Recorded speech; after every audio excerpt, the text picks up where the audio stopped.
Hi, myself Muthukumaran M. So currently working as an senior executive HR in logistics sector. So இன்றைக்கி நான் வந்து எங்கள் college as a alumni I was came.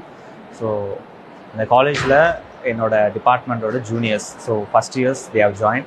So அவங்களுக்கு நான் வந்து ஒரு ஒரு ஒரு topic like college to corporate என்னோடய லைஃப் ஜேர்னி எப்படி இருந்துச்சு, ஸோ அவங்களுக்கு எனி கெரியர் பாத், எப்படி அவங்க நெக்ஸ்ட் லெவல் மூவ் ஆகணும், any idea about this college to corporate அப்படின்ற ஏதாவது ஒரு பாயிண்ட் அவங்களுக்கு என்னால் ஒரு விஷயம் அவங்களுக்கு கொண்டு போய் சேர்க்கணும் அப்படின்னு நினச்சி நான் இன்றைக்கி வந்து இங்கே அட்டன் பண்ணியிருந்தேன்.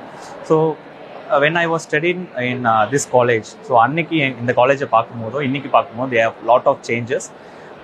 அண்ட் மெமரிஸ் நிறையா இருக்குது. ஒரு இடத்துக்கும் ஒரு இடத்துலையும் நான் வந்து இப்போ பார்க்கும்போது என்னோட அந்த டைம், நான் அந்த டைமில் இந்த காலேஜில் படித்த அந்த மெமரிஸ் வந்து எனக்கு ரீகலெக்ட் ஆகுது. அதுக்கு I thank to my department and my HOD doctor Anu ma'am. Thank you.